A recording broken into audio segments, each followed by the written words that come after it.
Okay.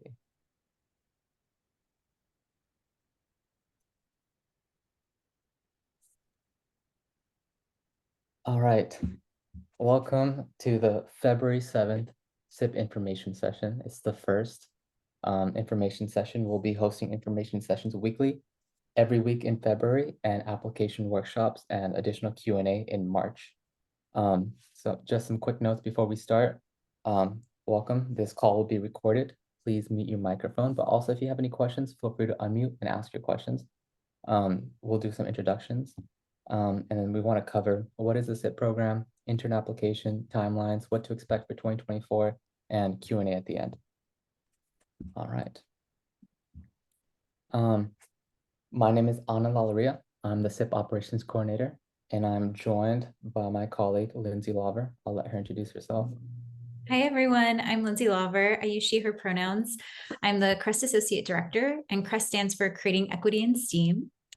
And CREST seeks to engage students and the public in critical thinking in the context of STEAM research. And so the Science Internship Program, or SIP, is one of our longest running programs. So we're excited to talk more about what this year will look like.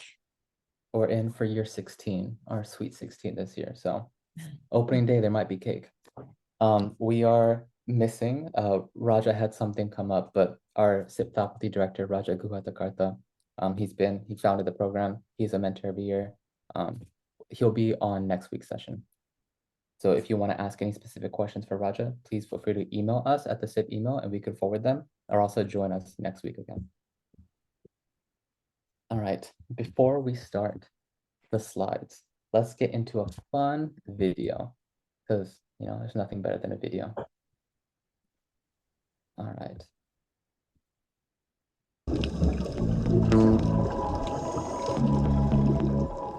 In May, I traveled to Corsica, France, where I began research on my first 2 chapters of my dissertation, which was on the social behavior of the ocellated wrasse and related species.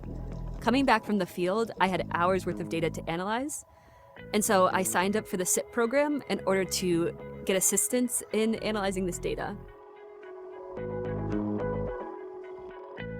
The Science Internship Program, or SIP, is a 10-week program where motivated high school students come in and they participate in real research projects. So the mentors are undergraduates, graduates, or faculty at UC Santa Cruz who need help on a real research project. And these interns help out and in return get research skills and learn a lot about the process of research at a university level.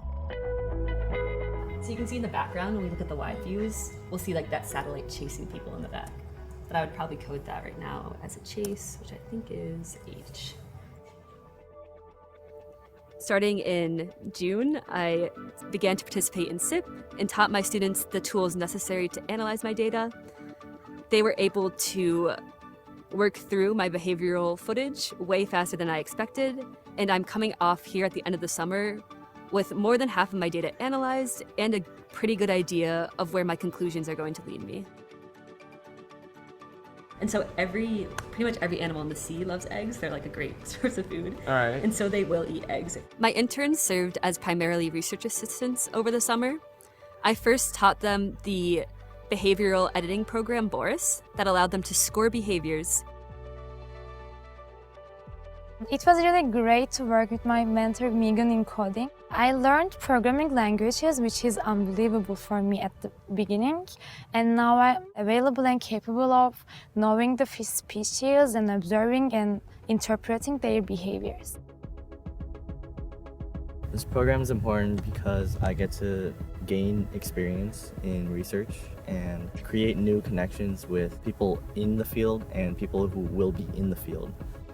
What I liked about collaborating with my mentor is hearing her stories, getting new experience through instruction, and just learning about her job in the field.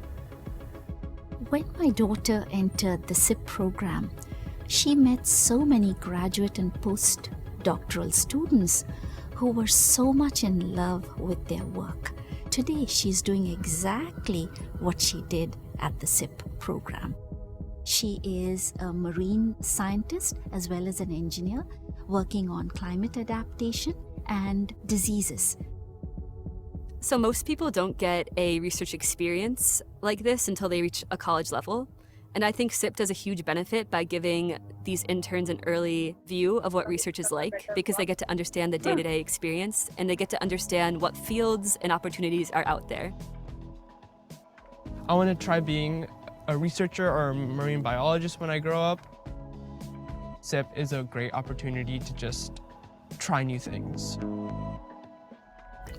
SIP offers young people life and career skills in a short span of 10 immersive weeks to gain skills that they can be fairly confident of, and most importantly, that they will add to the growing body of really meaningful knowledge in science.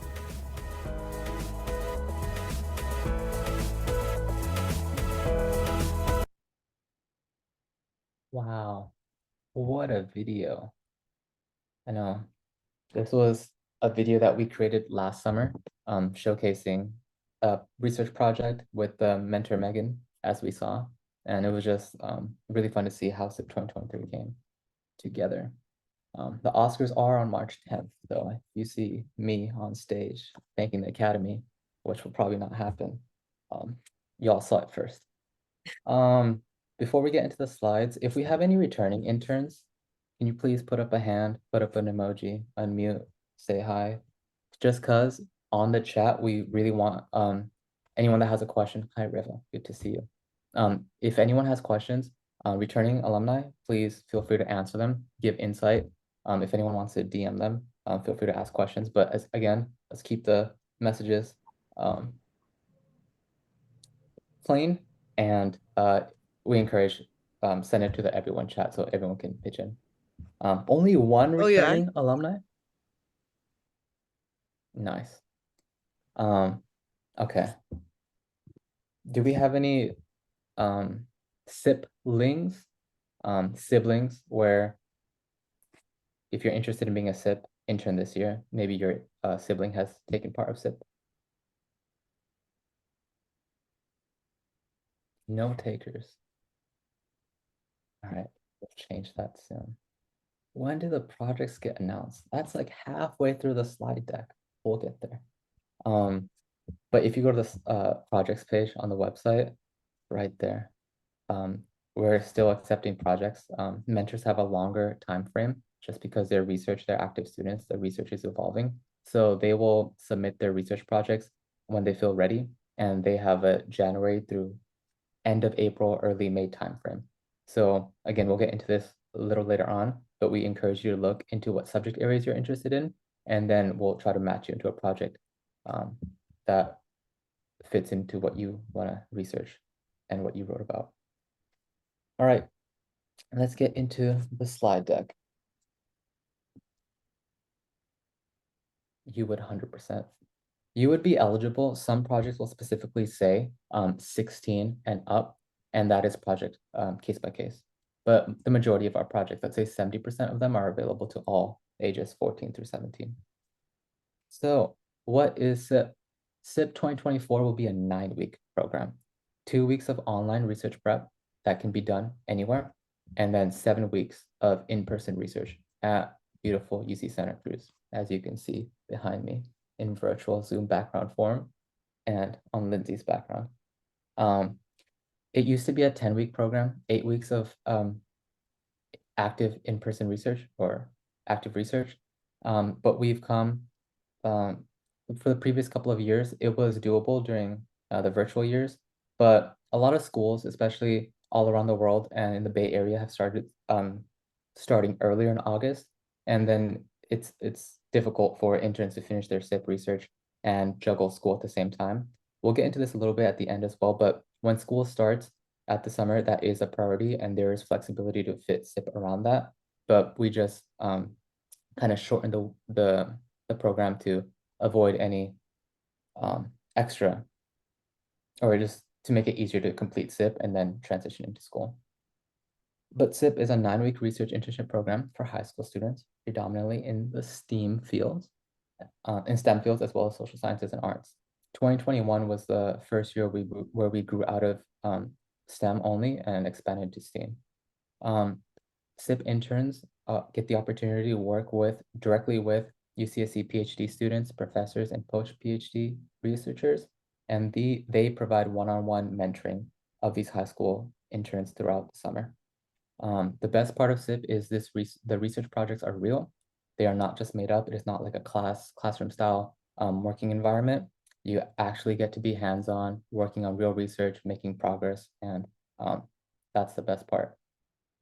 You have the opportunity for wider exposure for topics in current research, academic enrichment, and college prep, all embedded throughout the summer in the program.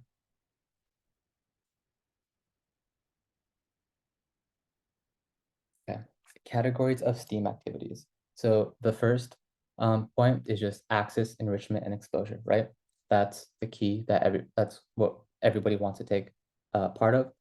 And then through that, once you're there, you build your research skills, scaffolding your understanding, and then in this environment for younger high school students, I mean, these are PhD students, grad school students, having gone through the academic journey of doing cutting edge research at the highest levels.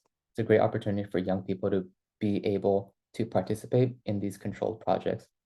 And then at the end, these are open-ended research projects. So it's not a classroom style. It's not like being in your current or classroom day-to-day, what you do in high school.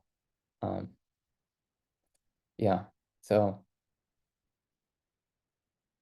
the cutting edge research projects that are potentially publishable and involve close mentoring by professional researchers include trial and error and learning from productive failure. That's a really important part. Usually Raja puts his mentor hat and his PhD hat on at this point, but essentially you're not getting a grade for SIP. At the end of SIP, we have final presentation day where you, alongside your other group interns, you will present your findings in a 15-minute presentation to your fellow interns, parents, and other guests. That is the goal. The goal is to learn. The goal is to build skills. The goal is to work independently and learn from your fellow interns and your mentor. And that includes a lot of trial and error and productive failure. The essence of SIP is critical thinking. And this happens in the context of closely mentored, open-ended, real-world research projects. The growth over 15 years of SIP. Again, we are turning 16 this year. Right about now, we're applying for our driving permit. So it is rainy in California. Us California drivers forget how to drive, so watch out for us. But last year we had 394 students. As you can see, there was a giant jump in 2020. The last fully in-person year, we had 180 students on campus. And we were able to grow that significantly through a lot of international students and expanded access to SIP throughout the pandemic. Last year was a hybrid year. So not everyone fully participated in person. There were interns that participated the entire time in person for certain weeks and fully online.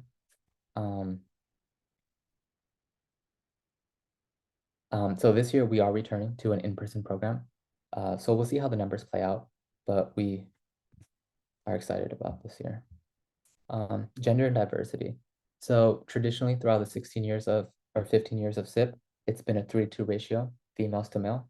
And then important stat is roughly a third of all SIP interns have overcome serious societal obstacles coming from underrepresented ethnicities, first-generation college aspirants, and low-income backgrounds. Some more statistics. Over the course of 15 years, we've had interns come from 485 different high schools, totaling 2,225 different high school participants. And the number is really broken down to 1,875 distinct different high school students, and then 294 instances of students repeating. So they've done SIP over and over, and that's how the number gets to that point. Now this slide is going to throw everything off because this says 493 high schools have been represented at SIP. We will get to the bottom of this. Stay tuned. Next week, we'll have the right number, but again, our faculty director, Raja Guhathakartha, does a really good job in tracking the different high schools, and this is just a fun way of putting everything on one slide to see where everyone has come from. A fun view, this slide page is a fun view of different colleges attended by SIP alumni. And after the first year of SIP, there was this false pretense that everyone that goes to SIP automatically gets into Stanford. But that is only the case because there were 3 students in SIP for the first year, and they were very intelligent and lucky to get into Stanford. And those are their words, not mine. So let's dive into research projects, how that plays out, mentors and interns per project. So projects can either have one primary mentor or a primary mentor and a co-mentor. These are PhD students, post-PhD researchers, or UCSC faculty. Projects consist of 3 or more high school interns. 50 to 60% of our projects have 3 interns. Some have 4, some go up to 5 or 6. Last year we had a project with 10 interns. That probably won't happen this year. Interns also must be 14 years of age or older. You must turn 14 by the start of SIP, and that is June 24th, 2024. That's a good date. Okay. SIP spans a wide variety of subject areas at UCSC. We've grown 16 years, and we're very lucky to be able to offer projects in essentially almost every single field that you are interested in and essentially would kind of want to major in as a college student. This is a fun view, and the best part is when you apply to SIP, you get to pick 2. So not just one, you can kind of expand yourself, something you really love, something you want to try. Maybe you have a hard time deciding, but this is just a general list. And you can find this on the SIP website under 2024 research projects. This is, let's get into it right now. So if you go to the SIP website, this is the fun homepage. There's a bunch of information here. What is SIP? Intern information. You can sign up for our mailing list, which I think everyone here has done. So thank you for doing that. Mentor information. If you go to the 2024 research projects, that would be the most, that's for this year, but you can also see previous years, 2023, 2022, 2021. The research projects from the slide deck come from 2022, but your best resource right now is the 2023 research page, just because research projects page, just because this is the most recent, and we had 120 projects last year. For the 2024 research projects page, we encourage you to look at it from time to time. No projects have been posted as of yet, but we have 10 projects that are in the works. We're working with the mentors. They're going through the approval phase, and once everything is complete, we'll post these. So that is to say, the application is open in March. If we have 10 now, we'll probably have like 20 or 30 posted by then. Those are not all the research projects. So when you apply, you don't only want to apply for what you see. Again, this is a big point that we try to stress. Apply to the research subject area, and the projects will match it best to your capacity, interests, what you're looking for. So an example project or example of what you'll see is this is a computer science and computer engineering project. The project code was CSE1. The title was Generative Adversarial Networks. The primary mentor was Syed Kargar. The faculty advisor was Professor Faisal Nawab. This was during 2022, so it was a fully online and remote project. And this project had 4 interns. So essentially it gives you a project description of what GANs are and what the mentor wants to work on. And then there's tasks, what the SIP intern will work on and what they should expect. And there's also required skills and skills interns will acquire. Another example, this is an astronomy and astrophysics sample project. So this project code was AST01. The title was What Happens Around Supermassive Black Holes. The primary mentor was Dr. Martin Gaskell. This was an online project because it was 2022. And there were 3 interns in this project. That was the project description and the tasks and some additional skills. And there's a fun URL there. You could see previous work from Dr. Martin Gaskell. And Dr. Martin Gaskell is a great mentor. I think he's done SIP for 10 or 11 years now. So let's get into some more program details. What to expect in 2024. We're trying our best to get back to a fully in-person program. So SIP 2024 is embracing a fully in-person format this summer, welcoming interns to engage directly with our community, resources, and opportunities at UC Santa Cruz. We believe that a fully immersive in-person experience will foster deeper connections, facilitate hands-on learning, and enhance the overall educational journey for our interns. This shift underscores our commitment to providing a rich, interactive environment that supports intensive learning and collaboration. What does the day look like? So over the 7 weeks of active in-person research, it's a Monday through Friday work week, 9 a.m. to 4 p.m. And the specifics will vary by your research project, and it's not going to be 9 to 4. You're not clocking in. You're not putting in 8 hours. You're not your parents yet. You guys are still high school interns. But interns should expect to dedicate roughly 6 hours per day to their internship. Each mentor will set the schedule for team meetings and check-ins, and this will vary week by week. Interns are expected to be self-starters, for example, comfortable working independently without their mentor. Interns must prioritize their SIP research and be careful to minimize all other summer commitments. Attendance is crucial. Interns are required to engage in the full duration of the program. Interns who repeatedly fail to engage will be dismissed from the program. And that is the research side. The other side, outside of research, is the extracurricular offerings. So beyond the research that forms the core of the program, SIP will offer a variety of academic enrichment lectures, research career prep workshops, and social activities designed to enrich the intern's summer experiences and foster community among interns. All activities will be conducted in person, allowing interns to benefit from direct interaction, networking with professionals, educators, and peers. Okay. SIP 2024 program costs. How could we? The first slip, we go in real time. SIP 2024 program costs. So the application fee is $60. Everyone, when you sign up for your RegPack account, that is a service where the application is hosted. You will pay the application fee at the end when you submit your application. When you are admitted, you get your offer, and then you have a few days to pay the deposit to hold your spot. This is non-refundable. And then you have an additional week, 2 weeks, where there's that time frame for you to pay the remainder of your academic fee. Yep. So the application fee is $60. The deposit to hold the spot is $500, and the remainder of the academic program fee is $42.50. Financial aid. Full and partial need-based scholarships are available. There is specific information and detail on the SIP website, and we can go into that.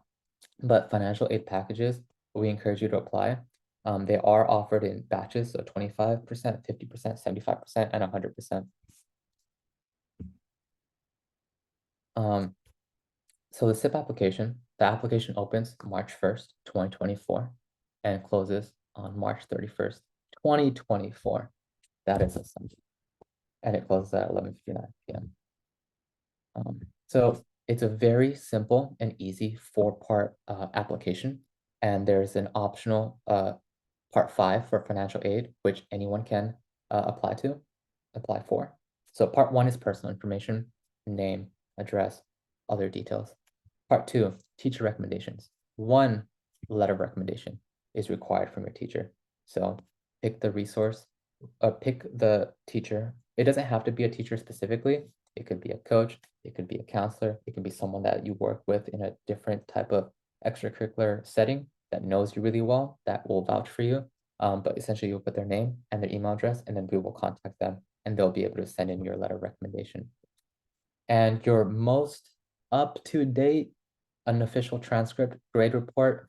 I know it's March, so you might not get your winter quarter, spring semester quarter, however your grading goes, but try to aim for it to be the most up-to-date version. No test scores are required. That's the best part. Part 3. There are 3 essays total. The 2 of them are short essays, 250 words or less. And these are essays on the top 2 subject areas that you would like to research for SIP 2024 and why you are interested in that. And then there is a slightly longer short essay, 450 words or less. Just a personal statement. What would you like to get out of your research and SIP this summer? Part 4, certification, submission. Everything is true. Some other checks, language, SIP, code of conduct, that type of stuff. And part 5, which we highly encourage everyone to apply for, financial aid application is right there. Essentially, you would upload your parents' most recent tax return and number of people in the household, and essentially it's go from there. Okay, SIP 2024 program schedule. So March 1st, the application portal opens, and that is a Friday, I believe. That's a fun one. March 31st, application deadline, that is a Sunday. April 26th, admission offers, the first round will be sent out. And then you have until May 7th to accept your admission offer and pay your initial deposit. And then May 15th is the deadline for full payment and registration packet. The registration packet is all the SIP documents, again, going into SIP code of conduct, your forms about being on campus, a bunch of technical information like that. June 10th through 21st, that is when the first 2 weeks of SIP start, and these are the research preparation weeks. Again, these are fully online, so you will not be on campus for these. The program kicks off on SIP on Sunday, June 23rd. We have our opening ceremony. You get to meet your mentor that day in person, and you get to move in. So that's a fun way to kick off the in-person segment of SIP. The program will run for 7 weeks, June 24th through August 9th. And then on Saturday, August 10th, we call it our Super Bowl. We have the real Super Bowl coming up this Sunday, but that is final presentation day. So let's talk about daily life a little bit, just logistics, getting to SIP. If you are not going to be in the dorms every single day, if you're not going to reside in the dorms and you live nearby in the Bay Area, we have 2 shuttles. One that comes from the Bay Area. We have stops at the Mountain View Caltrain station and Saratoga High School. This shuttle has 2 options. It's a daily weekday all summer. So it's a daily commuter, picks you up in the morning. You're there for research. It drops you off in the evenings. And also a Monday through Friday. Let's say you will be in the dorms for 5 days. So Monday mornings, bring your stuff. You're in the dorms, and Friday drops you off for the weekend. Then our second shuttle option is from the south. This is the Salinas Watsonville shuttle. This serves students from Gonzales, Salinas, and Watsonville schools, and also other surrounding areas. This is a weekly, once a week shuttle, Monday morning, Friday afternoon. You can get dropped off, personal car or carpool. Interns are not allowed to drive during the 9 a.m. to 4 p.m. internship day. And also public bus. So if you're a local Santa Cruz resident, you can ride the Santa Cruz shuttles. And then we have our revolving weekly shuttle signups. So by the Wednesday of the previous week at noon, please let us know whether you want to ride the shuttles for the following week. Okay, so just finer details if you want to be a commuting student. The North Shuttle, pickup times. There are again 2 drop-off pickup spots. So you will be picked up between 7:30 and 8 a.m. Get to campus for the 9 a.m. start, and then drop-off times, you'll leave campus at 4, get dropped off at 5 and 5:30, and this can be adjusted depending on traffic as well. The cost will be $200 for the daily weekday shuttle, and $65 if you're just going to do Monday mornings and Friday afternoons. And this is for the South Shuttle. Again, 7:30, 8:15. Drop off 5 o'clock, 5:20, 5:50. And this is the once a week fee, $65. If you will be in the dorms, the cost of housing and meals for the Monday through Friday weekly dorm option, it is $600 a week. And if you are going to be there on the weekends, 7-day housing, it's $875 a week.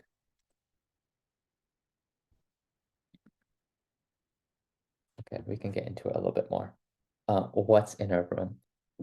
This is the best part about SIP, right? You get to live on a college campus in the dorms with fellow interns. So it's like you get the college experience, but you're also with fellow high school young interns. So it's like the best of both worlds. You get an extra long twin bed and mattress. You get a desk, a chair, a bookshelf. You get some storage for your clothing, and you get a trash can. And please take out your trash and throw your trash away in the trash can. These are just some items that we recommend to bring. We will send this out. This will all be in your SIP registration packets. We'll help you prepare for SIP once you get admitted.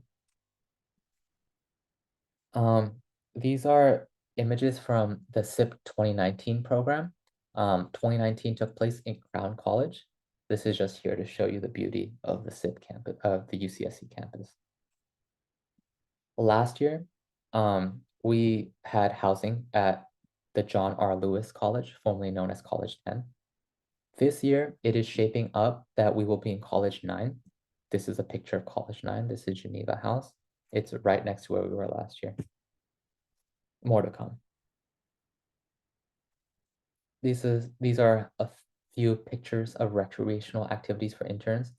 Again, field trips to Google, field trips to the boardwalk, beaches, and then this was a field trip to an observatory. That this was from 2019. The class was very lucky to go. Daily life, the dining hall. This is your friend, and after it's not your friend anymore, it's your friend that you have to call a friend. But essentially, breakfast, lunch, and dinner at the dining hall, a wide variety of options. We'll get into it a little bit. Multiple options for every type of diet. A lot to work with here. Okay, that was a lot. I kind of sped through, but this gives us a lot of time for questions and answers. So No thank problem. you for, Yeah, there's quite a few in the chat. okay. So, Anand, would it be helpful if I read some of the ones I haven't quite gotten to just to Yeah. start off, and then we can kind of open it up? Absolutely. Yeah. Okay. All right. One question was for the online portion of the program, is it before June 24th? And what are the timings for the online portion of the program? I think the research prep weeks is. Okay. That's a really good question. So essentially, week 1 of the research prep week, there are specific trainings provided by SIP staff. We have our Python and research training workshop that will take place on the Tuesday, Wednesday, Thursday of that week. These are like 2-hour courses, and it just gets you some Python knowledge, and you will be with your fellow interns. Your mentor will reach out during the research prep weeks, most likely during research prep week number 2, but at the back half of research prep week number 1. It's still finals week at UC Santa Cruz for these grad students, and that's why there's a little bit of a delayed start. Intern start, mentors will most likely be more hands-on during week 2. But essentially it's just gonna be meet your mentor. This is your first opportunity to like really ask questions. What will your research project will be like? They will share their guide, syllabus, what their plan is for the summer. They will give you some readings to catch up on knowledge so you can really dive in deep. If there's any skills that they want you to have ahead of time, you will either take those courses, do what you need to do to get up to that level. So it's kind of like a meshing period where you're coming in, get to meet your mentor, get to see what the project will be like, and kind of prep in terms of research for actually kicking off once SIP starts. Well, do you want to talk through fee waivers for the program? And then we can open it up for like an actual Yeah. somebody can ask a question publicly.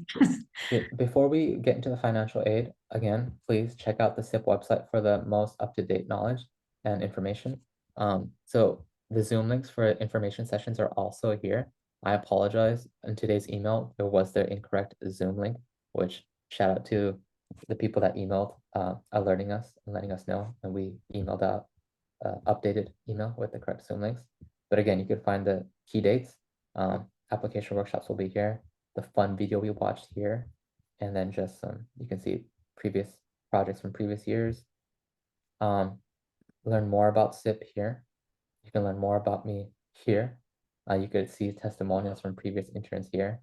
And then program details, this is your favorite tab or caret.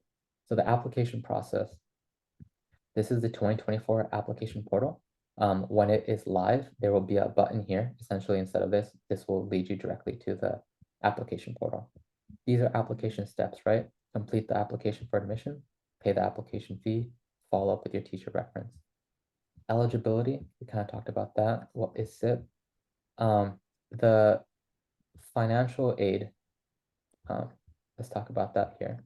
So fee waivers, if you need a fee waiver, please fill out your application and then email us when you're ready to submit, and we will work with you on that process. And then financial aid for the remainder of the fees. So the fee waiver is for the $60 application fee, but for the rest of your tuition, you will apply for financial aid within your application. And when you get accepted, you will be notified whether you've received 25, 50%, 75, or 100% of the program fees waived by the financial aid. And also financial aid covers all the fees, so not just your tuition fees. This covers transportation around campus, room and board for attending the program. The one thing financial aid does not cover is, let's say you're coming from afar and we cannot cover your airline tickets. And we have been working on a program for delivering stipends. More information will be included in your application, but interns with the most need will be considered for a stipend to offset hidden costs for attending the program, such as giving up work hours to support their family in order to attend SIP. Okay. All right. Should we open it up or Yeah, should we continue? Let's Okay. open it up right now. Yeah, and I'll try to do as much as I can in the chat. Yes. Yasmin. Hello. Just a quick question for you. For students who are opting in for housing that are coming from far distances, how are the after 4 o'clock activities and weekend activities planned or scheduled or structured? It's a great question. That's one thing we didn't cover. So there will be a SIP events calendar on the SIP website with all the events that are scheduled. It's a bit early and we don't have full confirmation on all our events, so it is not public yet. But essentially, closer to March, when you apply to SIP, you will be able to see all the activities that we will do. I can kind of break it down what it's shaping up to be. So Monday is a on-campus activity, whatever interns are interested in, whether it's like going out to the field, sports day, if there's a specific activity they want to do, like painting or book club or whatever the interns want to do, they kind of decide what Monday is. Tuesday, we tend to have like a programmed activity, whether it's going to be somebody that's coming to lead that activity, whether it's going to be like an extracurricular lecture or some type of extracurricular fun activity. Wednesdays and Thursdays, this can flip-flop depending on scheduling, but these tend to be like either a field trip or go off campus, boardwalk, the beach. So it depends, and if not, then it's also just like another activity on campus. Fridays tend to be the chill day. A lot of interns go home because they're just not going to stay on the dorms for the weekends. So it's like a wide variety like that. And then more specific details on actual events will be on the activities calendar, event calendar. Okay, Sanvi. Hi, thanks for this presentation. I just have two quick questions. Yes. My first question is that since this is like more of a research-based program, Yeah. will it be like more open to yeah, people in like higher levels of high school, like more juniors and seniors? Sanvi, what level or what year are you? I'm currently a junior. Okay. What do you have against your fellow sophomores and freshmen? I'm just playing around. No, So like no. historically, 50% of our students tend to be juniors just because at that age, juniors are the ones that are looking into opportunities for research and internships like this. So 50% of our students are like either going to be rising juniors, and there's like 10, 15, 20% that are rising seniors. And then the rest of it is broken down, let's say 30, 25, 30-ish% are sophomores. And there's a very small 5 to 10%. I know that math did not add up to 100, but rising freshmen, these are young, really eager young interns that are super excited and want to dive into research, and then the freshmen. So it kind of breaks down. There is that higher bias towards juniors and seniors. Okay, all right. That yeah. The reason I was Yeah. asking that was because of my second question. If that really is what kind of research is being done? Is it like writing a paper or just interning with a certain experiment with the mentor? So it depends by research subject area. Um, you most likely, let's just be clear from the start, you most likely will not be writing a research paper. If your mentor is in the process of writing a research paper, then you've struck gold. Welcome to California Gold Rush. But it just depends on where where your mentor is with their research. Most of the time, they are in the process of accumulating data, however they do that. But it's just I want to make that distinction, and usually Raja would come in here and just kind of describe the different parts of research, but that is not the expectation. It can happen. You can publish a paper, and that has happened in the past. But again, research is nuanced. Like we said, there's a lot of trial and error. It's just the process of learning what research is and going about that process, which will be more likely the day-to-day. Okay, But you and will be then doing real research. That's the best part. yeah, and then will some projects require certain skills to be learned Yeah, beforehand? 100%. So your first question actually reminded me of a really good point. We are looking for maturity. So some of those freshman, sophomore classes, it can be a little intense. So, and that goes across the board, right? You are treated like a college student. You are given that level of freedom and academic freedom to pursue what you're interested in, but that comes again with the responsibility. Um, the requirements per project, there are some projects that are more open to everyone, and there are some projects that are more advanced, and you will see it like skills required for the project, and then it'll tell you, like, let's say there's a specific coding language that you need to know ahead of time, that will be there. And what we do is you will write about you wanna um why you want to pursue research or do research in that specific subject area, and we will learn more about you, and we'll try to place you in a subject area or project that fits your skills. All I hope right, that thank you answers so your question. much. Yeah, Thank you. thank you. Please apply. Samaran? Yeah, hi. That was an amazing presentation, by the way. It was very informational. My first question is, I know that the actual in-person site for the SIP internship lasts about like 7 weeks, right? Mhm. So I was wondering, because that's a long period of time, if you're allowed to leave like off campus or even off state and then come back, say like a week later, because your family is going on vacation or something like that. Yes, that's a very good point. Essentially, if you have some vacation planned, try to plan for it to take place during or before SIP, kind of during your research prep weeks, because you're still going to be online. You can do that virtually from anywhere.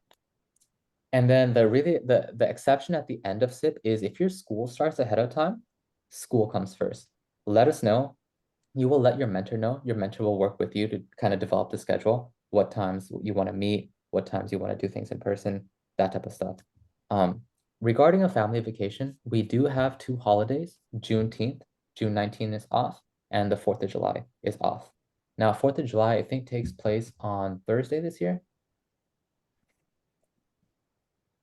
Yes. Right, So essentially that 4th, 5th, that'll be like a loose end. So there's flexibility there.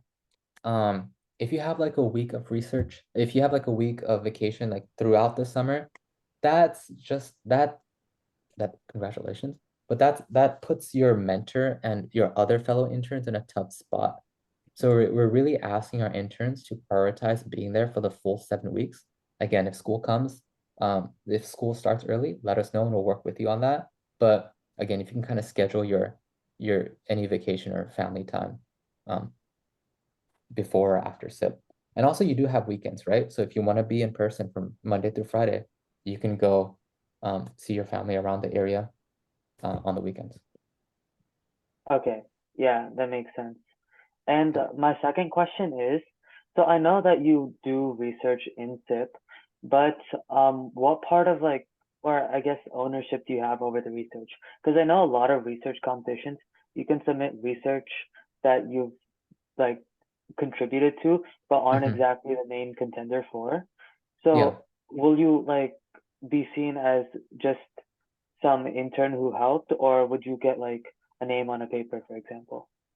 If your research paper is published and your mentor and you have contributed to it equally to warrant your name being on that paper, congratulations to you.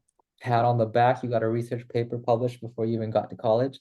So it depends on your level of involvement and where your work stands with the mentor, right?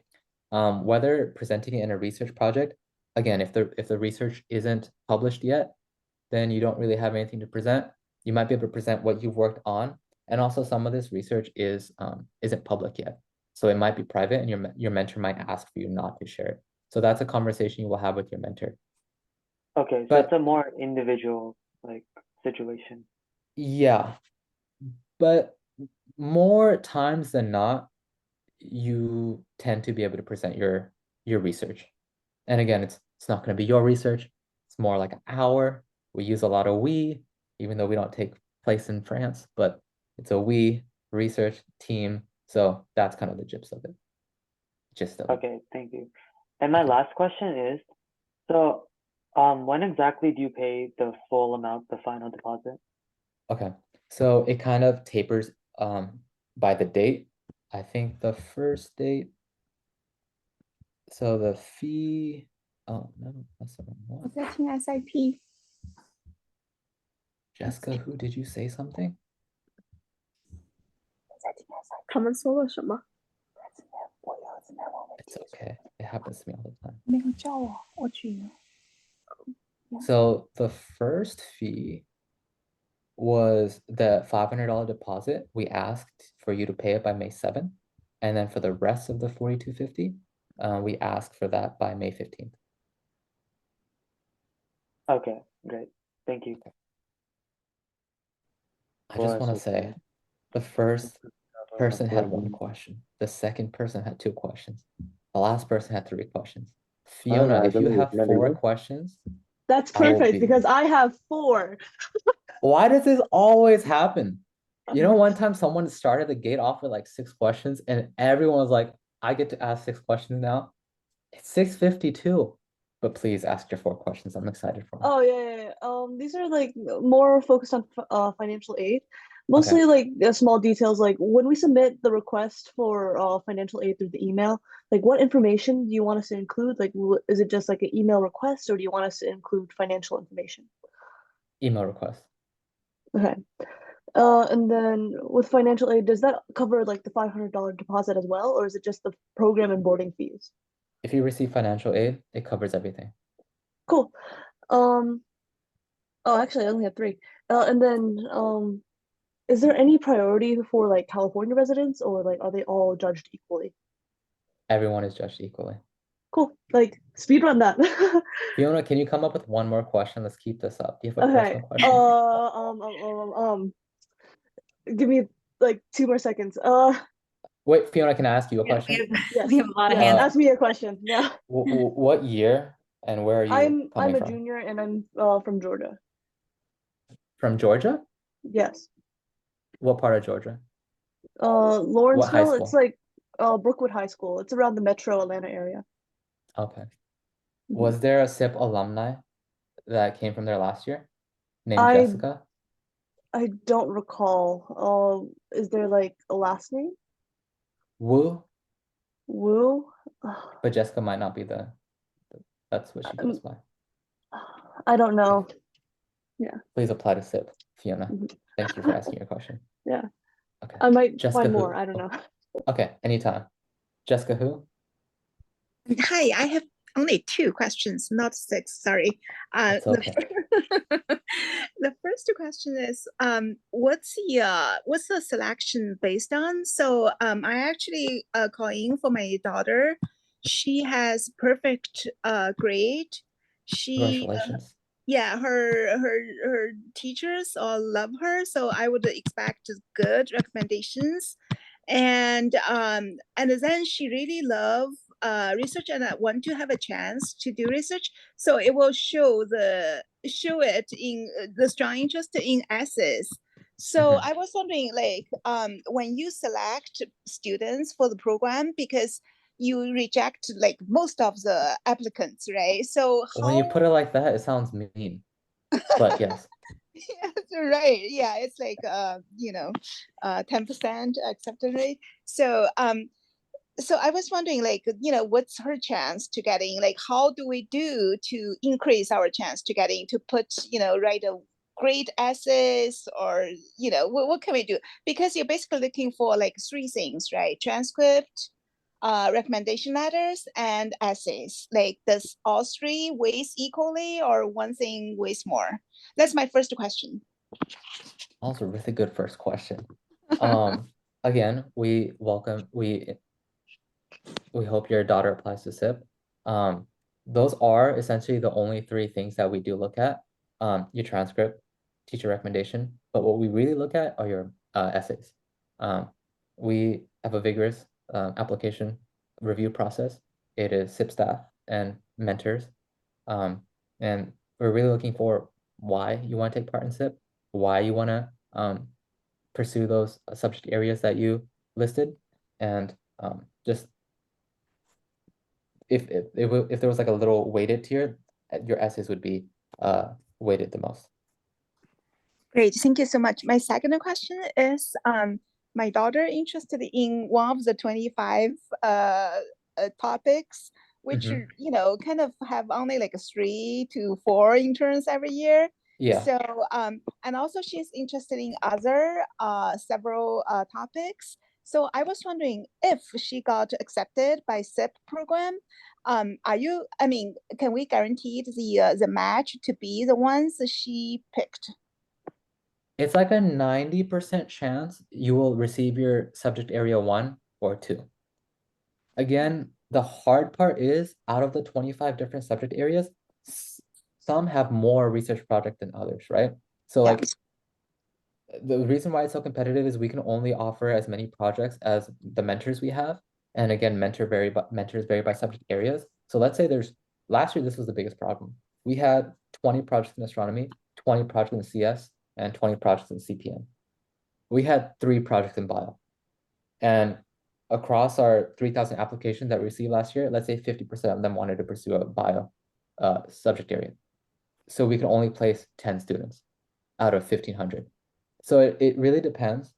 Now you can game it. You can apply to a subject area where you think less people are applying to increase your chance. But again, it is for the research. It is for the essence of research. And you probably want to research something that you really want to pursue, or something that you're not sure about and you want to see if it's a right fit for you. Again, that's what we try to stress. Like, even if it is not the subject area that you love and adore and want to pursue in college, this is a great opportunity, just for the research, and to learn about a different subject area. So just kind of take that into account and pick 2 subject areas, really focus on your application and your essays, and click submit, and hopefully you hear back with good news. Thank you. Thank you, Jessica. Eric? Thank you. Also, it is, real quick, it is 6:58 Pacific time. So if you do need to drop the call, this is being recorded. This will be on YouTube tomorrow. This will get sent to you. You can find it anytime. Thank you everyone for coming to this session this evening or whatever time zone it is for you. We really appreciate it. We hope you apply to SIP. And if you have any questions, feel free to email us at ucsc-sip@ucsc.edu, and we'll have these sessions weekly. And next week we should have the faculty director Raja Guatakarta here. So if you want any more specific science questions or anything about research or just for our mentor, that would be a great resource. And we encourage you to come back. But that was my little end spiel, and we'll go back to the questions. Eric? Yes, so just have only 3 questions. The first one is the $4,250 fee is only for the academics, right? It doesn't cover the Yeah. living expenses. Yeah, so that is the tuition fee. And then it is a week by week, $600 for 5-day housing, room and board, and $875 for 7-day housing. And if you want to, let's say, do 5-day housing and take a shuttle back, so that would be a one-time shuttle, so that's additional $65 a week. Or if you want to do a commuter 5 times a week, that would be a $200 shuttle fee, and then you don't have to pay for housing. I see. So it costs about altogether about $10,000. Yes. Okay. Without got it. financial aid. Got it. The second one is the certification in part 4. What does it mean? Certification and submission? It's essentially going to be a bunch of check boxes, make sure the information you have provided is correct. A couple SIP guidelines, what we expect from interns. That's kind of under the broad term of certification. Oh, not like a certificate. Okay, I misunderstood that. Okay. Yeah. The third question, pretty easy. And are the mentors college professors, or are they just like graduate students or PhD students? The majority are graduate students, PhDs, and postdocs. There might be, let's say, 5 to 10% of our mentor base be actual professors, but essentially all grad students, PhDs, postdocs, a faculty advisor will be involved some way or fashion. So you will not be working with the professor day to day just because they are busy doing their own research, but there is going to be that involvement from someone in a professor role. Got it. Thank you very much. Thank you, Eric. Kate? Hi, I have 3 questions. One, for food, is there a separate fee or I don't remember? No, that's covered in the room and board. So if you're on Oh. campus, you get access to your dorms and the dining. What if we decide to commute, then how does it work for his lunch? So for lunch, if you want to go to the dining hall to eat, you can, it's like a $8, $10 fee. So you Okay. can pay, you can bring your own lunch, which I recommend. And also there's gonna be like events. We host lunches as well. So there'll be days where lunch is provided. Okay, got it. Okay, second question. So my son couldn't attend today because he has something going on, taking a class, but he is really interested in computer programming and he's working on his own project. Wow, that's Then, wonderful. He should write about that in his interest essay, the longer essay. he's making some program, but for his interest, what kind of help do you think he can get? I don't know what kind of research he can do in computer, or can he he's developing it, but he can kind of get help from there, or how does that work? So when you kind of think of PhD research, you really zero in on like 0.001% of a specific subject research area. So that's what he would directly be involved with. Again, I would reference last year's 2023 research project pages. You can see 20 different computer science projects and what they focused on. And that's kind of like a comparable of what he will see this year. Essentially, if it's the same in mentors, they've evolved it. It's been a year, but that's kind of like the offerings that he can potentially work with. So he cannot continue working on his own project, but there Oh, are he can. 9 to 4 is when you do your research with your mentors. From 4, and these kids do not go to sleep at 10 like they should, but they can work with other fellow interns When the interns are just together, 30 of them form a giant group and they're just doing AP practice exams. 10 of like these interns will work with each other and teach each other how to code and do that type of stuff. Okay. But for your research program, there Yeah. are about 20 research project, and he will fill in one of the projects, I guess. Yes. Get into one of the project. Okay. Yeah. Okay. And Okay. also, if your son feels like he's pretty confident in his computer science skills, Mhm. maybe looking at an electrical engineering project Mhm. or even like biomedical engineering project, or completely 180, a different subject area in a STEAM, arts, psychology type of project, whatever he's interested in. That might be a good way to get the research experience and also learn something new. Okay. Okay, thank you. Thank One you. last question was, it seems like if he decides to stay there at the dorm, it seems like he's gonna have a lot of free time, right? Yes. Okay. So I guess There's free time. There are activities that are hosted by the RAs and SIP staff, and yeah. there's always something to do. Okay. All right, got it. Thank you so much. Thank you. Thank you, Kate. Thank you. Shreya? Hi, yeah. So if we like live nearby the campus, is there an option to like since there's a weekly fee for the residential option, is there an option to be residential sometimes and commute other weeks, or do you have to be fully one way? There should be that option. If you get accepted and you want to break it down week by week, we'll work with you and make that personal and specific for you. Okay. Okay, thank you. Thank you. John?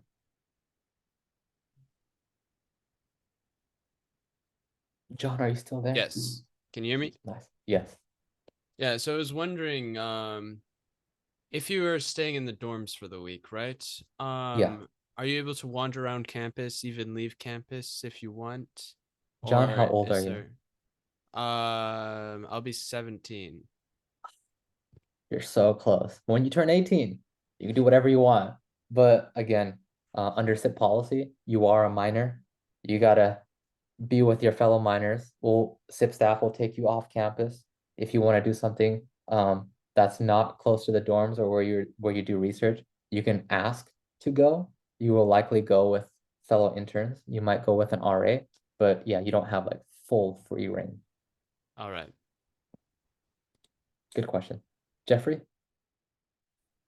Hello. So like I've done some research in the past and I was just wondering about SIP's flexibility as well, because if I'm applying in a certain field, how like concrete is my research in that field? Am I going to be stuck in like what is designated for me, or do I have that slight wiggle room to maybe like add a little like of my own, something that I've like experienced in the past? 100%. Maybe 1,000%. There is so much wiggle room in research, right? It is not black and white at all. Anything that you've done in the past, you will probably likely refer to and bring into your project.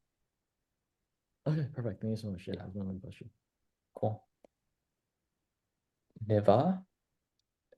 It's Nevea. Thank you, Nevea. Okay.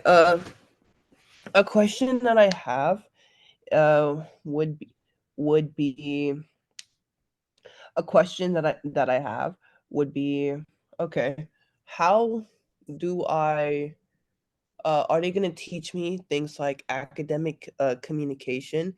Because my brain is very hyperactive and it's very hard for me to organize most of my ideas. And also another thing too, that I'm slightly concerned about is like, will you guys accommodate me because I am neurodivergent? I have both autism and ADHD. Yes.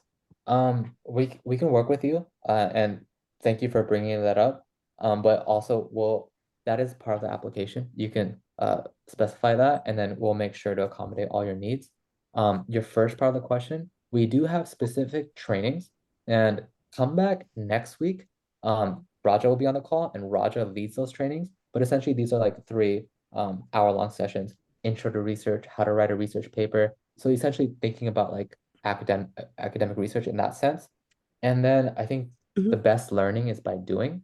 So again, with your mentor, you will again make that clear, and your mentor will really work with you to kind of frame the concepts and train you up on research and how to do it. So you will have that personalized one-on-one with the mentor, and then there's broader academic workshops. Lindsay, did you want to say something? Yeah, I was just going to add that, if you are accepted into SIP and, you have any concerns around how those accommodations work or how we can like directly one-on-one support you through the program, just letting us know in advance that we can keep that dialogue going and talk about the resources, and then also work with your mentor one-on-one well in advance, and just make sure you've got a good web of support before you get going. Yeah. And there's a lot of staff support too. So there will be RAs, there will be a adult version of an RA in charge of the RAs. There will be an assistant director, there will be myself, there will be the CREST staff. So there's a lot of support. All right. Thank you. I also have another question. Absolutely. Will you guys help me to communicate my ideas in a way that most people would be able to understand because of my autism? Sometimes it makes me like so focused on the concept that I don't bother to explain the concept. I just go even deeper and deeper and deeper onto it. Yeah, so essentially like having a liaison sort of like navigate those discussions with your mentor. Is that more or less what you're asking? Like for the presentation piece, I might need help on my public speaking skills, not because I'm not willing to, but because me and ChatGPT have something in common. We're too eager to answer a question. So Absolutely. A fun segment of SIP is that last week is fully dedicated to final presentation prep. So essentially, that's the week you're working with your mentor, you're working with your fellow interns to put together your presentation, do practice run-throughs of your presentation. You present to SIP staff, we give you comments and feedback, and you get the sense of it. So by presentation day, it's like the Super Bowl, you're ready to play.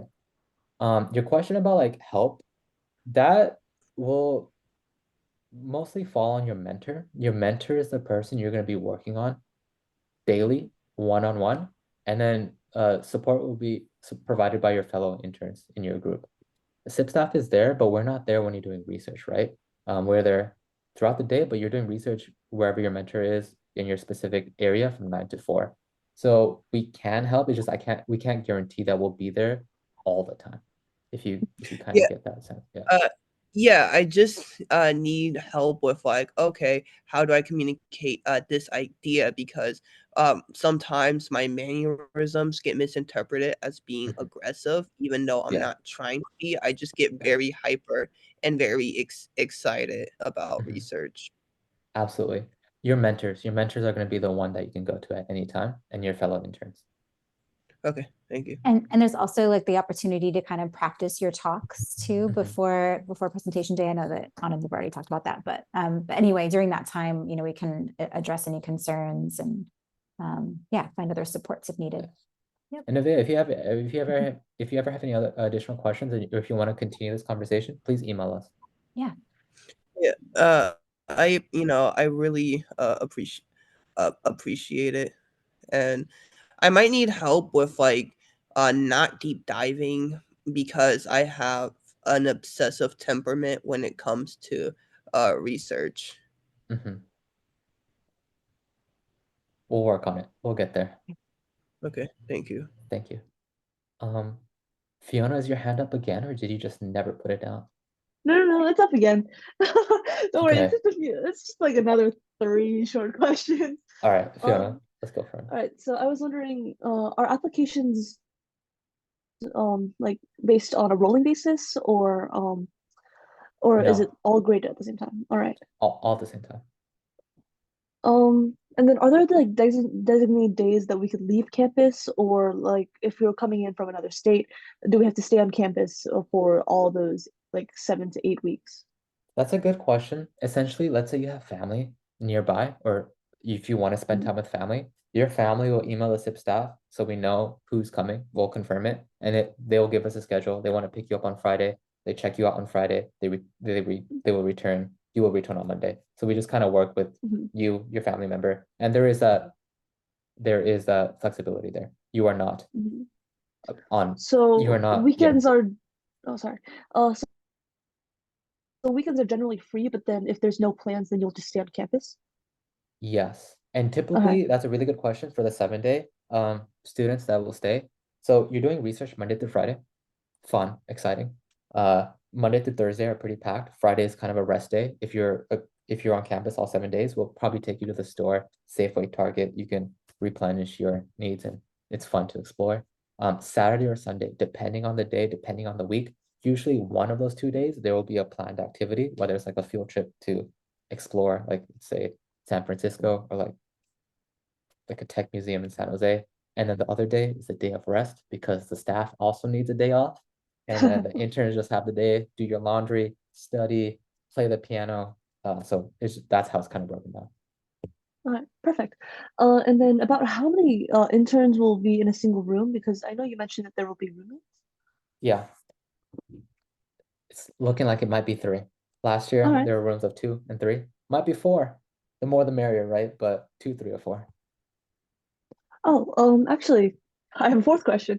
What would you say are the most competitive fields, like in terms of applications or like rigor? So it's a supply and demand type of question. There's a lot of demand across the board, but it's really supply. And it varies every year, just depending on the mentors that we can get for the subject area.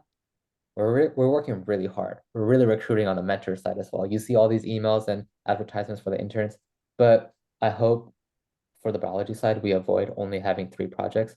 But again, it really depends. But sciences, computer science, computer engineering, electrical engineering, that's always busy. Biology, everyone wants to do a biology project. And then there's an even distribution across everything else. All right, cool. And then like, actually, nah, I'm done. All right. Fiona, Thank you please so ask much. that question. Please ask it.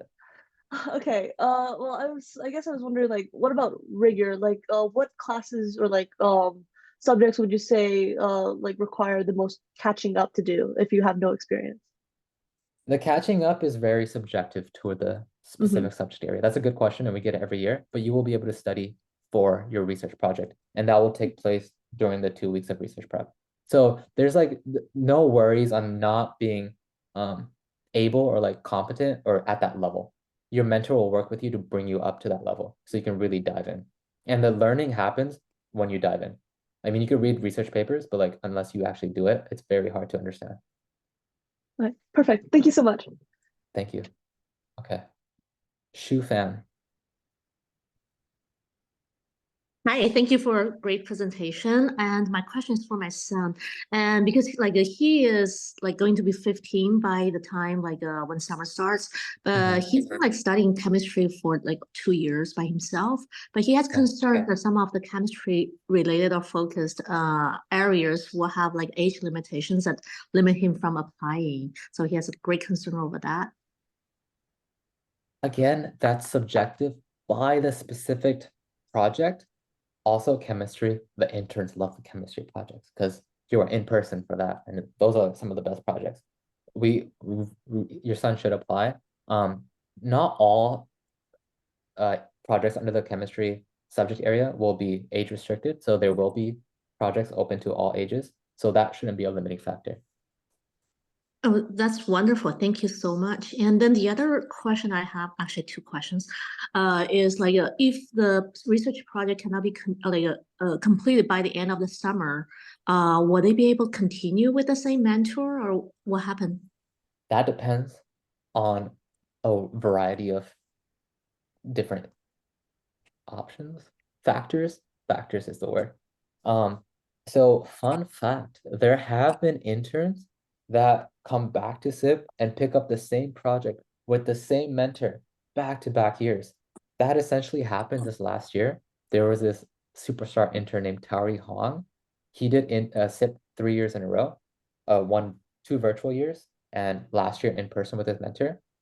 He has released, or he has published one research paper. They've got 2 more in the works. And he got into Stanford this year. So that's kind of like, there is that progression and like opportunity in place.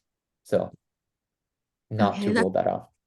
that's wonderful. Yeah. Okay, sorry, I was lying. I have one more question. That's my No last worries.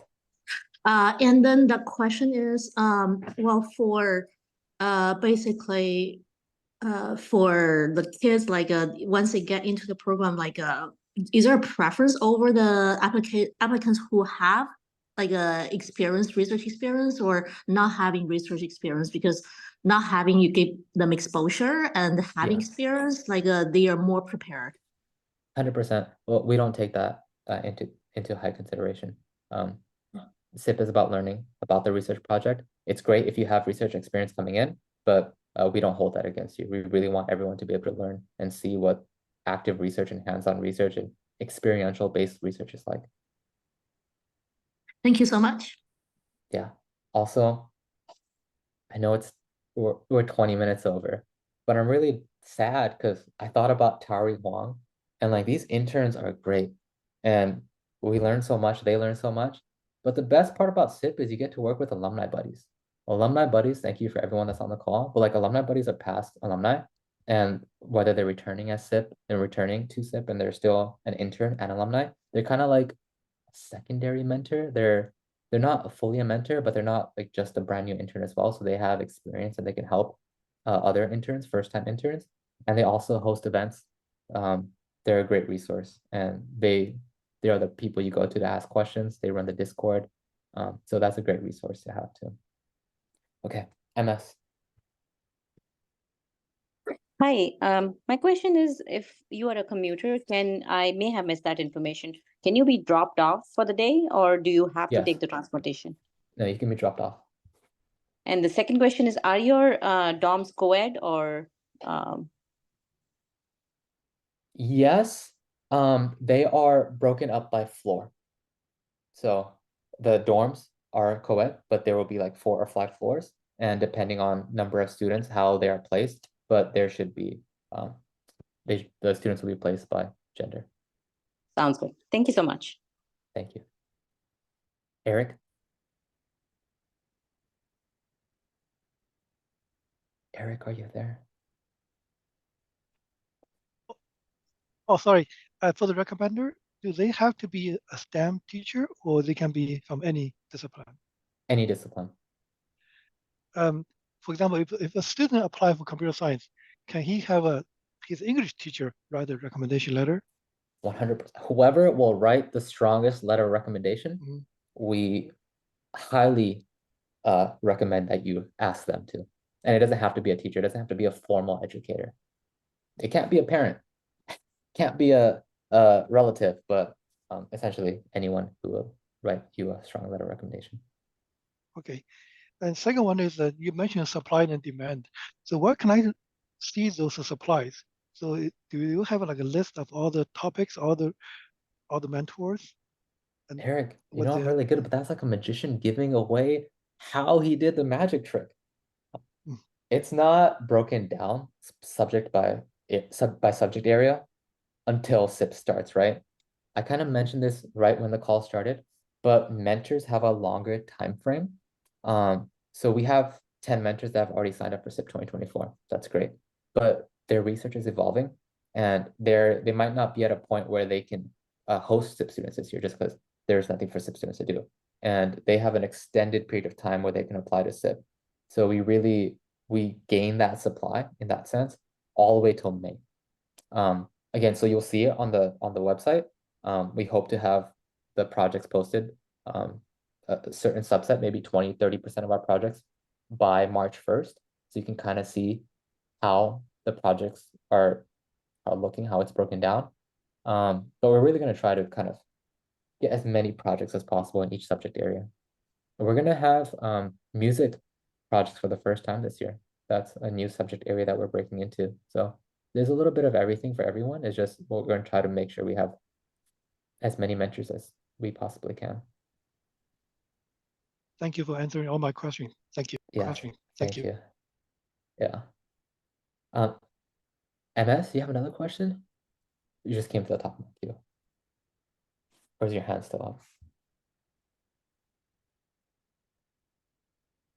Okay, No, I don't have, sorry. no worries.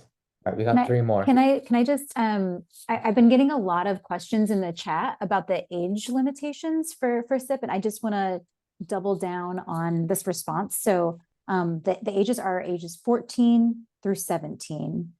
If a student or an intern were going to be turning 18 over the course of the summer while they were in SIP, we could not accept them during the program. So 17 is kind of the hard cutoff. Just wanted to make sure that was clear. Yeah. And that's following UC policy. And also they have to turn 14 by the time SIP starts. There's a lot of people that are like, I'm turning 14 in September. So sorry, please apply the following year. And this kind of breaks down to the rising freshmen are also eligible. So if you are 14 and you just graduated middle school and you are going into your freshman year, if you fit that eligibility, you can apply. And also it goes to rising seniors. If you have graduated, you cannot participate in SIP unless you are going to UC Santa Cruz. Then you get an additional year of eligibility. What type of music research is it? See, that's a great question. Check out the projects page, and when the music projects are posted, all the information will be there. I have the same question, Yasmin. I'm super excited. You can look at last year's projects in music, though. I'll post that into the chat. Were there projects in music last year, though? There were. There were? Yes, there was maybe one. Let's see. It was music, experimental video, and storytelling. Wow. I was not previously aware. That's awesome. Okay. All right, it's 7:25, so I think we might have to wrap up before we can get to everybody's question. But let's do like one or two more. Do you think? Yes. Okay. H. Huang. Hi, I have a few questions about the online. Mm-hmm. Yes. Do I need to like meet with my mentor like a few hours a day via Zoom call or whatever? The first 2 weeks, the research prep weeks? Or like throughout the program? Throughout the program. H. Huang, we would like to see you in person here at Santa Cruz. It depends on the day and where your research is. There's a schedule. There'll be some days where you'll be more in person. You'll have more screen time with your FaceTime with your mentor. There'll be more in an active teaching, showing role. And there'll be some days and times where you are working with your fellow interns or you're doing independent work. So it just kind of breaks down on that schedule. But you should expect like a healthy balance of that. And the first 2 weeks, that's going to be online only. The first week, you'll probably see your mentor for like an hour or two. You should see them more the second week. And the first week, there are different trainings as well. Okay. Andrew's iPhone 13. Plus or no? Yes, thank you. Yeah, so I'm actually Andrew's wife, just listening. We're both listening in. So my question is that how much do the actual mentors have a say in the selection process of the interns joining their lab? Thank you. Yeah, that's a great question. So not all mentors volunteer to read the applications. It also depends on how many applications we have and how we want to divvy that up. But the mentors that do volunteer, they are tried and tested. They've been mentors before. They've done great work. We value their judgment, and we kind of take that into the acceptance committee. If that answers the question without specifically answering the question. Oh, go ahead. Sorry, another question is what a role do the mentors have in terms of who gets onto their project? Or do you guys just assign it randomly based on interest and those kind of things? We assign them based on interest, not randomly. You will, if you get accepted, we know who you are. We know everything about you, and Raja Guha Takartha will say your name, first name and last name, at any time he can. It depends. Some mentors have specific, they're looking for specific interns to fit that role. Let's say it's part of the research. So it varies, but majority of the time it is SIP staff based on the feedback and the application notes after grading them. Great, thank you. Thank you. MV.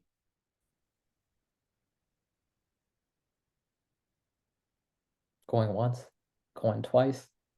Oh, Okay, sorry. Hi. yeah. My question is two-part. Thank you for the opportunity to ask. I know it's a little bit over.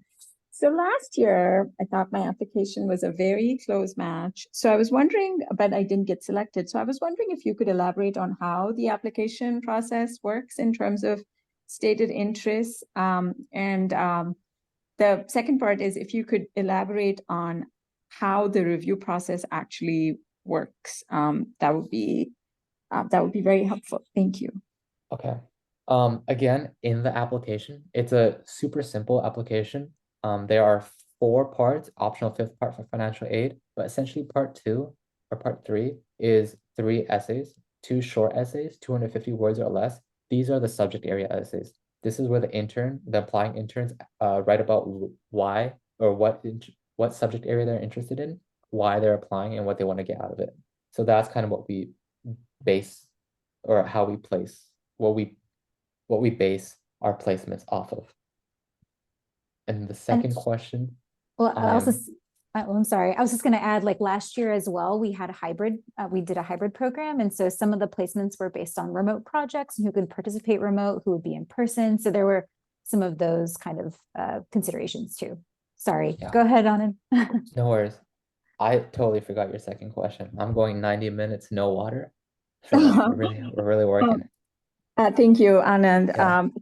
The second part was like if you could elaborate at all on like what specifically maybe the application committee is looking for, if there's anything else that you would want people to know as they're writing their application. Essays. We just want to know how you think, the psychology of the student and why they want to take part in SIP, alongside your transcript. And there's another part, transcript, essays. What am I missing, Financial aid Lindsay? information, we do like at that Yeah. later, but Oh, your personal statement, yeah. yeah, But personal just your statement, essays. yeah. Yeah. And I will say, like having served on the committee, it's a lot of people who are so eager and excited to review your applications. We are always like beaming ear to ear as we read your statement. So Advice, just go know into depth a little bit more. All right, you get 250 words. The first half, yeah, this is insider knowledge, but like don't waste the first paragraph just talking about the subject area. Go into depth. Okay. It is 7:30. We're gonna do a last call. H. Huang, MV, anything else? Or should we call it? Please come back next week. We'll have Raja on the call. He's a great resource. Yeah, please come back next week. Thank you. I didn't catch your last sentence. You mentioned in the first part of your essay, don't do what? Or just go into depth. Sometimes you only have 250 words. That's a blessing. That's a short essay, but it's also a curse because you can only write so much. So a lot of people, they go into depth talking about the baseline subject area essays, like interest in that. The fluff, it can be, this is just like insider knowledge breaking down like 2 percentage points, but just go into depth a little bit more. Go straight into just go straight into it. All right, Thank you. y'all. We're gonna have to call Oh, yeah. this a session. Question? Yes, Nevaeh? Oh, it's just really quickly. When's the where's the next meeting gonna be? Virtual, online, Zoom. The link is already on the website. February 13th. It's happening on a Tuesday next week because Wednesday is Valentine's Day. Okay. So How do you spell February? Can you repeat that one more time? How do you spell February? How do I spell February? Yes. Put it in the chat. Lindsay, can you for put that in the Yep. chat? Okay. Yep. Thank you. FEBR. And what was the approximate number that you said, by the way? Can you repeat that one more time? Yeah. Nevaeh, I'm sorry. I didn't hear it. What was the number that you said? Yeah, February 13th. 13th. Yeah. There we go. I'll put the whole thing in the chat. Perfect. It's Okay, right I think here. I got it. Okay. Yeah, If you- and there will be a go to the SIP reminder. website. Yeah. Nevaeh, if you just go to the SIP website, it's right here. And you can click on this link and you'll join next week's session. And it's happening from 9 to 10 a.m. PST. So you might be in school, but if you can't join 9 us a.m.? live, yeah. It's a different time just because we do have interns joining us from different parts of the world. So we do want to cater to that. But every session, if you can't join it live, the recordings will be found on YouTube. Okay. What's the YouTube channel called, by the way? Yeah, I can pop that Science into the chat. Internship Program. I'll pop it into the chat. Nafea, just go right here. Go to YouTube. I spend a lot of time on YouTube. It's right here. If you really want to watch a fun Oh, video, science. internship program. Yeah. Yep. This Science. is a alumni from SIP 2021, and she's a freshman at Stanford now, and we host a reunion at the end of the year, and she gives a really good testimonial on her SIP experience and how that's kind of guided her into what she's doing now. It's got 1,000 views, so you know the algorithm has picked it up. We highly encourage you to watch it. I'll put the link here as well. All right. If you want to, please email us questions, but we should end the recording. Okay. Thank you everyone for joining us. Thank you, Fiona. welcome. It was a pleasure. It was a pleasure meeting everyone. We're super excited about SIP 2024. We hope you are as well, and we encourage you to apply. Thank you for joining us for our first info session. My name is Ana Lalaria. This is such a good closing. I was here with my colleague Lindsay Lauver, who held down the fort and does a lot more than that. But again, thank you. We'll be back next week, and have a great rest of your evening or day and time. Study hard, y'all. Yeah, thanks for coming, everyone. Have a great night or whatever it is. Thank you. Nighttime for us. Thank you, Navia. Welcome. All right. Yes. Thanks, everyone. See you Take later. care.